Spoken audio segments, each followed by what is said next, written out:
StrayAllDay.com. You're now tuned into the show where you learn the discipline to show up day after day to do the work, the confidence to put yourself out there boldly and authentically, and the mental toughness to continue showing up, doing the work, putting yourself out there, even when the success you've expected to achieve has yet to be achieved. And on top of all this, you get a huge dose of personal initiative. This is that go-getter energy that moves me, you, and anyone else to make things happen instead of waiting for things to happen. Putting all this together, you get the mindset, the method, the podcast known as work on your game. My name is Dre Baldwin, also known as Dre All Day. Today's topic is making the most of what you have. Making the most of your resources, not somebody else's resources, not wondering why you don't have more resources, not wishing for more resources, but just making things happen instead of waiting for things to happen with whatever resources you have. Now, I thought of this topic when I was reading a book that I had never heard about. Actually, it didn't come out till maybe last year, but I read this book. It was really interesting. It's called The Courage to Be Disliked. And I didn't even write down the name of the author, but you can just look up the book. It's called The Courage to Be Disliked. And the book focuses on what they call Adlerian philosophy. Hopefully I'm pronouncing that word right. Adlerian philosophy, which centers around that it's not about what you are given, but how much use you make of what you are given. And that's today's entire topic.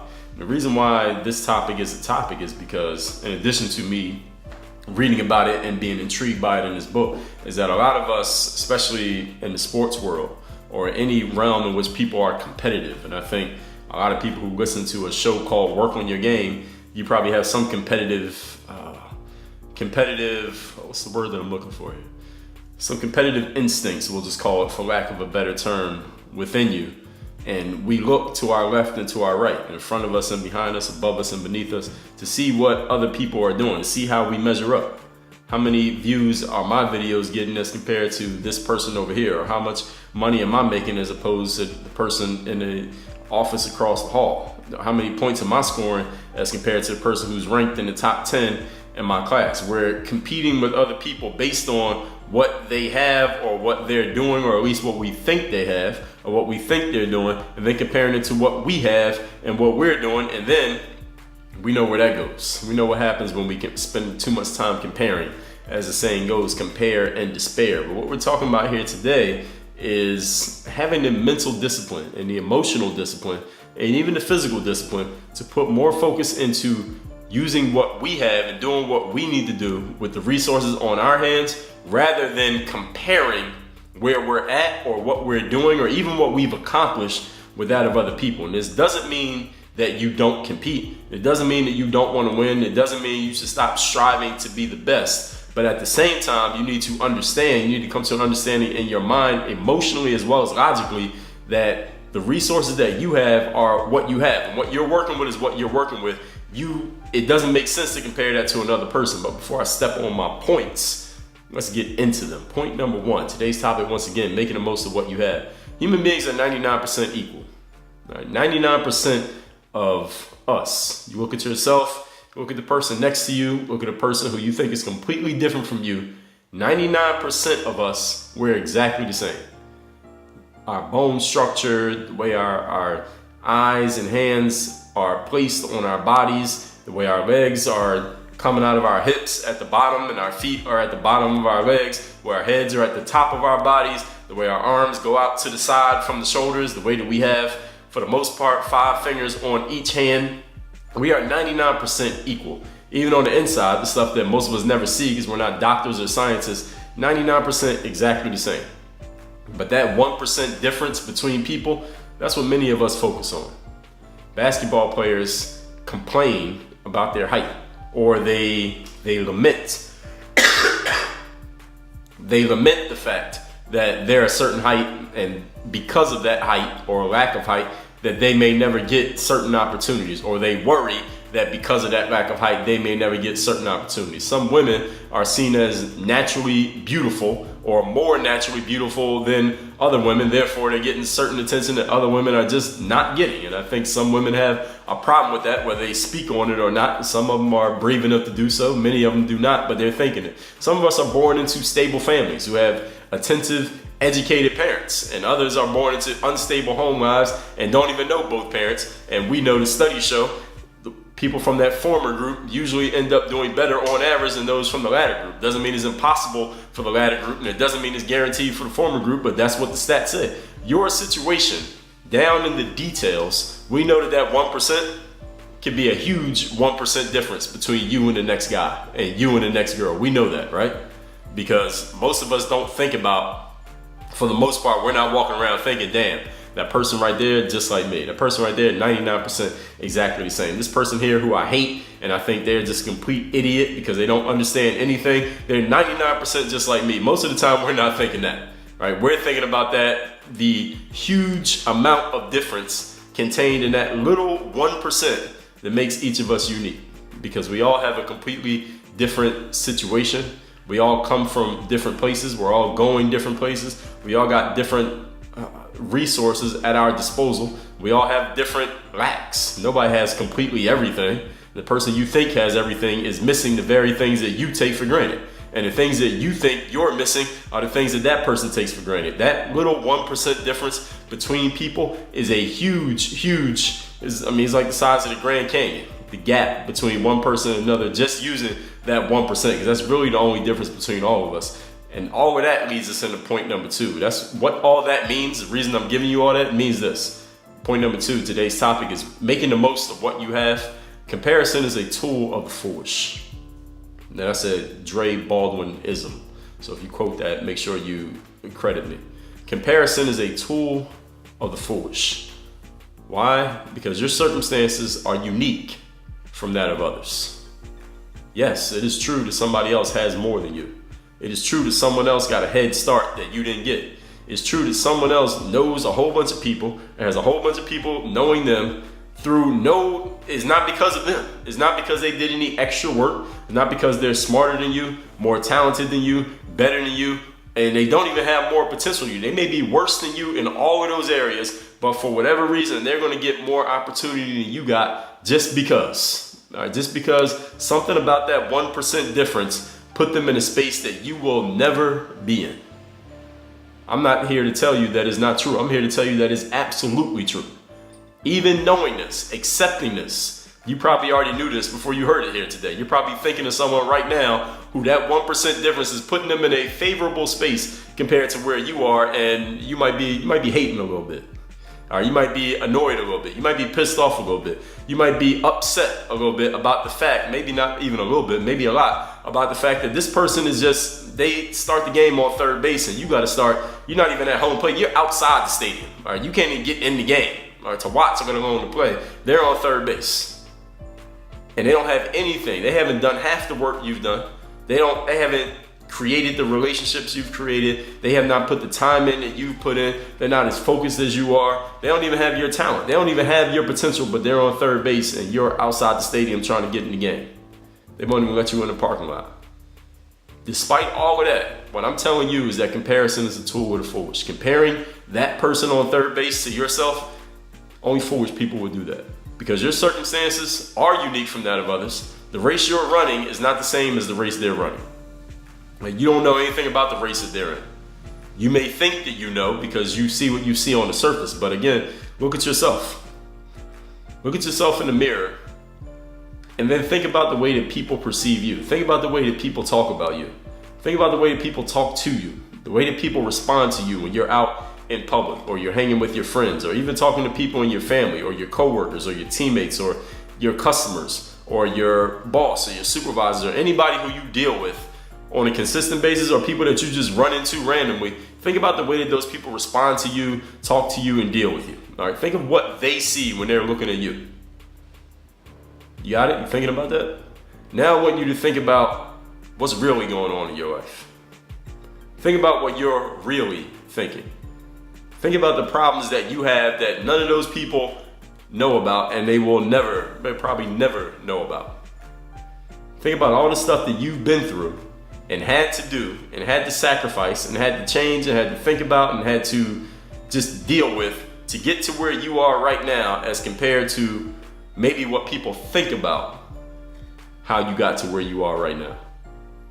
Isn't that a big difference? Isn't that Isn't the gap between the two maybe as large as the Grand Canyon, as I said earlier in this episode? See, most of the time, we're looking at where somebody else is in the race because they're ahead of us, and we're kind of upset. We're kind of pissed off. We start hating a little bit because we're like, this person didn't earn the right to be in the spot that they're in. They didn't earn the right to be ahead of us. They shouldn't be in the position that they're in this race because I've done this. You got all these things in which when you compare yourself, everything you know about you, to the little bit that you know about them, the relatively little that you know about them, even if you think you know everything about a person, there's a whole lot that you don't know and will never know about them. You compare the two and you think you deserve to be in a higher position than them. But you just proved it to yourself. What I'm about to tell you is that there's a whole lot going on with you that only you know about. And there's a whole lot going on with them, whoever they are, that you don't know about, and that you will never know about, and that you don't need to know about. Because as I just told you in this second point, comparison is a tool of the foolish. And this is why it's a tool of the foolish, because we have no idea how that person got to the spot that they're in the race. Even though we think we know how they got to the spot in the race, we don't really know. Can somebody just look at you and look at your life and look at your social media profiles and read your blog posts and look at the way that you dress and look at your friends and look at your car and your house and your family and know everything about you? Or is there a whole lot that they will never know about you just by looking at you on the surface? Which one is it? Of course, every one of you agrees there's a whole lot that many people will never know about you, except maybe some of your most intimate relationships will never know about you just by looking at you on the surface and what you show to the world. So it's the same, for that exact same reason that people shouldn't judge you based on what they see, you shouldn't judge other people based on what you see, because there's a whole lot that you'll never know about. So when you're comparing yourself to them, you're being foolish in that moment. Because what got them to that spot, there's probably a whole lot more to it than what you think. We don't know what that person did to get to where they are. We know some of it, we don't know all of it, and we don't know how long they're going to stay there. But we compare with other people enough to make ourselves feel like shit in comparison. Any of you ever made that mistake? So to compare your progress to that of another person doesn't even make sense. It's apples to oranges, as we like to say. Point number 3. Today's topic is making the most of what you have. There's a cliche about success that says what you really need to be looking at is where you used to be and compare that to where you are right now. And I'm repeating that cliche because that's really the comparison that we need to be making.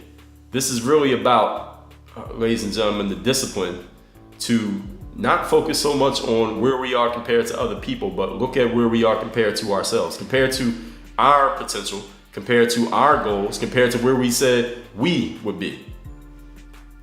I heard Michael Jordan once say, listen, my standard is not, even though he wanted to beat everybody, he said, my standard is not to be better than the other guys who play basketball. My standard is to be the best that I could possibly be. Because if I make my standard being better than them, then there's a limit on how far I can go. Because look, my potential may be higher than all of these other guys. So if I only set the standard to be better than them, that means I'm still leaving some money on the table, so to speak. I'm still selling myself short because I could go even further if I don't compare myself to them, but I compare myself to me and my own potential. And that's the way that you need to look at things. So again, as I told you in the top of this episode, I'm not telling you not to compete. I'm not telling you not to win. I'm not telling you not to strive for greatness and to be great. Listen, Michael Jordan was pretty great. He won a whole lot. But it wasn't because he was saying, let me be better than Magic Johnson and Charles Barkley and Clyde Drexler. He was saying, let me be the best that I could possibly be. Because if I do that, then look, I'm going to be better than Magic and Chuck and Larry and Clyde and all those guys. I'll be better than them anyway. Why not just focus on being as good as I can be? And in the process of doing that, when I compete with those guys, I'm going to win. Because Michael decided what his potential would be. And you need to do the same thing. I'm using him as an example, but there's nothing stopping you from making yourself that example. So yes, you're going to compete. Yes, you're going to be better than this person and her over there and him over there and those two chicks over there. You can be better than all of them, but not because you're trying to be better than them, only because you're trying to be the best that you can be. And in the process of being the best that you can be, by default, you're going to be better than those people. And 98% of the population, you'll be better than by default simply because most people don't understand this principle that I'm talking about here today. They don't understand these principles. They understand them maybe logically. If they listen to this, they would understand it logically, but they don't understand it emotionally. They're not going to go out and apply it. And I'm going to even say that 60% of you who's listening to this right now ain't going to apply this. You're going to say it sounds good. You're going to say this is a good episode. That was cool. I like what he said right there. Maybe you'll discuss it with somebody, but you ain't going to do it. And those of you who are new to listening to me, listen, I'm going to tell you exactly what it is. I have enough experience to know. Listening to something and admitting that it sounds good and that it makes sense is one thing. Actually applying it and making it real in your life is a completely different thing. And I would say the ratio of agreeing that it makes sense and then doing something with it, I would say that goes about, if we took 100% pie, had to split it up amongst the population, the cold, harsh truth, I say about 95 to 5%. 95% of people, 100% of people will agree that it makes sense. I know these points make sense. Okay, I wouldn't be talking about it if I didn't know that. 100% of people agree that they make sense. 95% will agree, and that's as far as they're going to go. 5% will actually apply. Now, 2 years from now, out of that 5%, maybe 10% are still applying. You understand what I'm saying here? The only way that you can really measure yourself is to look at what percentage of your potential you are fulfilled. And here's the thing about potential, people. You choose.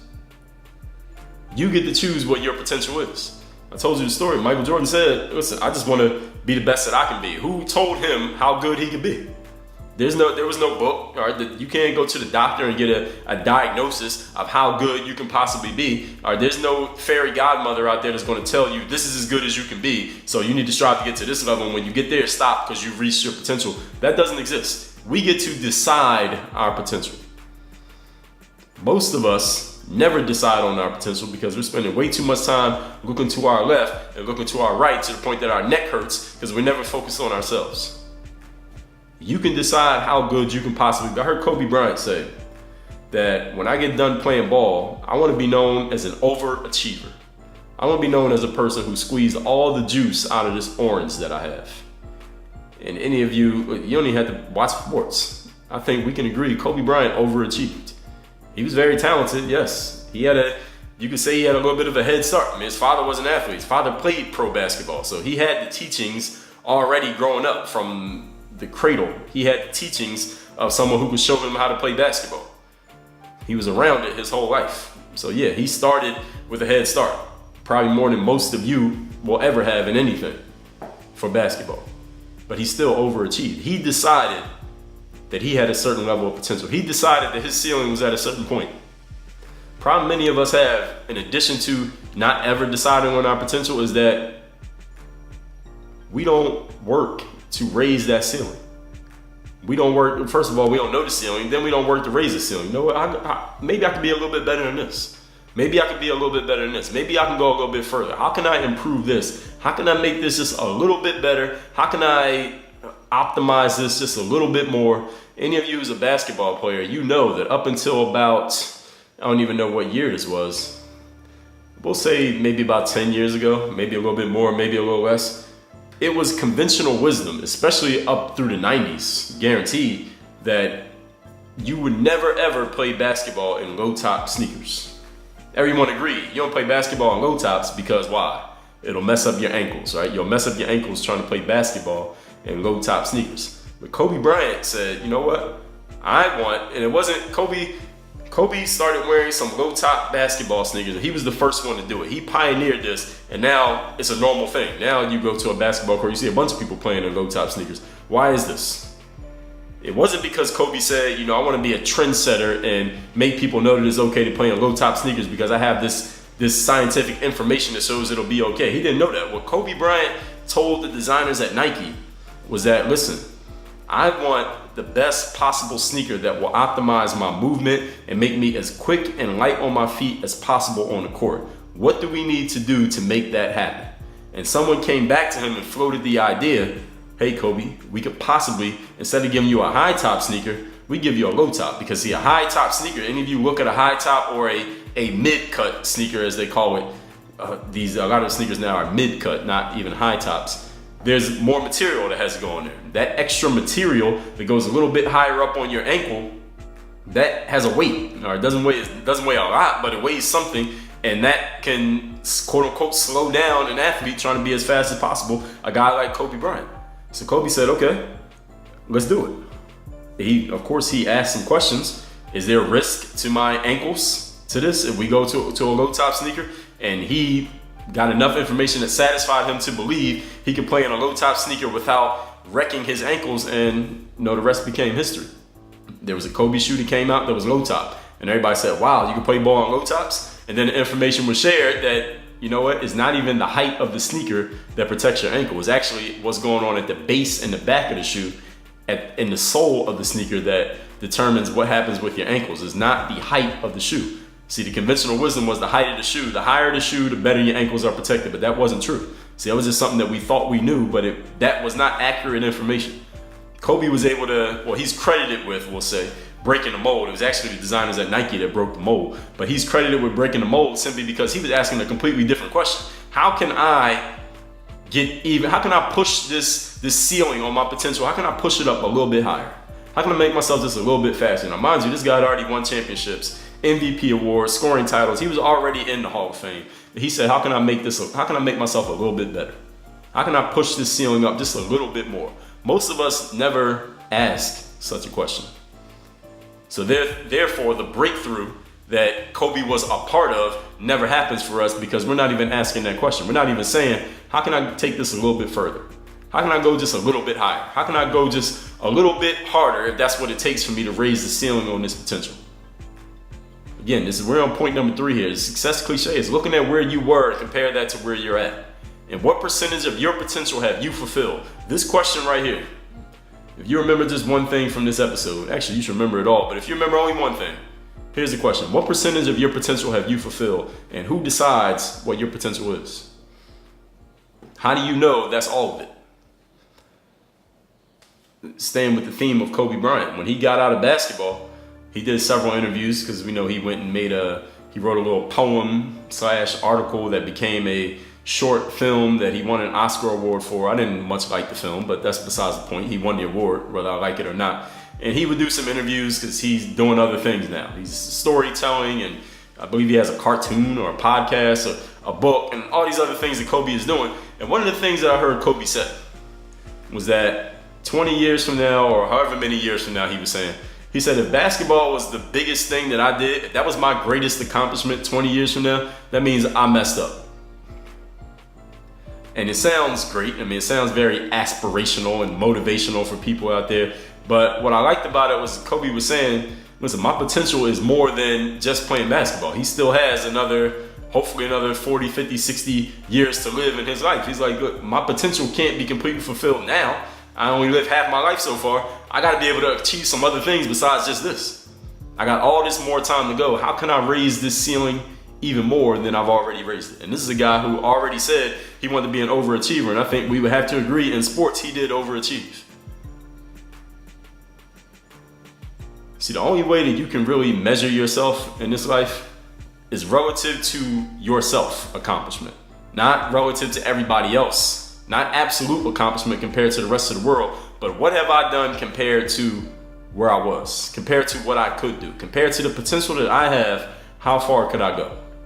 See, it's not in the cards for everybody who plays basketball to become an NBA All-Star, but you can be a great mentor to 50 kids in your neighborhood. Everybody's not going to become a celebrity musician, but you can amass 1,000 true fans, as Kevin Kelly says, who will buy your stuff and afford you a fruitful career as an artist. So, and you can fulfill your aspirations of putting music out and having fans who want to hear it. See, everybody doesn't have to go to a certain level to validate yourself, or to say, you quote unquote made it, or it's good enough, or whatever it happens to be. Each one of us has to decide on our own, what is my potential, what is my ceiling, and how close am I to it? What do I need to do to get to the next step and the next step and the next step? Many of us never ask the question because we're too focused on everybody else, number one. And then once we do start achieving, a lot of times we relax, we get complacent, we rest on our laurels, and then we don't go any further. We don't even ask ourselves, hey, where's my potential? How much further can I go? Have I squeezed all the juice out of this orange, or is there still a whole lot of juice left in it? I haven't even started squeezing yet. to some questions for you to marinate on. Let's recap today's topic, which is making the most of what you have. Today's topic, again, making the most of what you have. Number one, humans are 99% equal, but that 1% difference is what many of us focus on. Basketball players complain about their height. Some women are seen as more naturally beautiful, men as well. Some of us are born into stable families. Some of us are born into very unstable life situations. Our situations down in the details are very different from most other people's. So that little 1% that makes all of us different is a huge 1%. And I'm not denying that, I'm agreeing with it, which means point number two, comparison is a tool of the foolish. That's a quote of mine. Make sure you credit me when you use that. Your circumstances are unique from that of others. So the race that you're running is not the same as the race that person's running. Even if you think you're running the exact same race, even if you think your situation is the same as theirs, even if you think they're not worthy or deserving of where they're at, you have no idea what went on in their lives for them to get there. You have no idea what's about to happen in their lives and whether or not they're going to stay there. Same thing for yourself. So what we need to do is not compare enough to make ourselves feel like shit in comparison to other people, but we need to compare our progress to ourselves. Apples to oranges is comparing to other people because we have no idea what they've been through or what they're about to go through. Point number three, success cliche, we've all heard. Look at where you were and compare that to where you're at. And what percentage of your potential, this is the question, have you fulfilled? The only way you can really measure yourself is relative to your self-accomplishment, not absolute accomplishment compared to the world. It's not in the cards for everybody to go to the quote-unquote highest level, whatever that highest level may be, and that's completely relative, completely opinion-based. What is your potential is the first question. How much of it have you fulfilled is the second question. And what's the next step for you fulfilling a little bit more of it is the third question. Those are questions a lot of people never ask because we're always comparing ourselves to other people. We consider our potential to be wherever they are or wherever she is or whatever he's doing over there. Listen, we could probably be a whole lot better than them if we stop looking at them for cues and just looked at ourselves. And the people who reach the highest heights, the highest achievements, the people that we look up to as these heroes and greats and whose names that everybody knows, even if you don't pay any attention to the industries that they came from, they weren't looking at everybody else trying to beat everybody else. They were looking at themselves and saying, how can I be the greatest that I can be? And in the process of doing that, because they kept raising the ceiling on their own potential, that's how they became great. What's going on in the game group, personal development section, we go deep into topics like what you just heard today. And actually damn near every topic that comes on this podcast. Focusing on yourself, excluding the distractions. And when you're focused, there's no such thing as a distraction. Focus and distractions are mutually exclusive. So people sometimes ask me, Dre, how can I focus and avoid distractions? You can't do both at the same time. If you're focused, then you don't have to avoid anything. Because when you're focused, a distraction can't exist. The only time you notice or even can pinpoint a distraction is when you're not focused. Now, because right now I'm recording, I could pay a little bit of attention to a sound that I can hear faintly. If I stop talking, I could probably hear a sound. And if I don't know, there's a bunch of things I could pay. I could pay attention to the feeling of the vent blowing air conditioning on me right now. There's a lot of things I could pay attention to if I decided to not be focused on the fact that I'm speaking these words into the microphone right now. You cannot notice a distraction if you're focused. And if you notice distractions, it's impossible for you to be focused. You got to decide which one you want to do. And we take this whole idea of focus and distraction and you extend it out towards you reaching your potential. First of all, you got to decide what it is. What is your potential? Where do you want to go? What is the area in which you want to focus? That question that I told you Kobe asked about the shoes couldn't have came up if he wasn't clear on what his focus was, which is how can I be the best player I could possibly be? Now, he was trying to do 10 different things at the same time. He never would have came up with that question. Why? Because he wasn't focused on it. It takes some deep focus and deep thinking to even come up with a question like that. That's why he was the only one who asked it. So in the game group, the personal development section was a huge section of the game group. If focus has ever been a challenge for you, getting rid of those distractions or even noticing distractions has been a challenge for you. The discipline to focus yourself, ask yourself the right questions, answer those questions, then act on those answers with proven strategies that produce results. If that's what you're looking for, the game group is the place to be. That's at dreallday.com/game group. Work on your game. DreAllDay.com.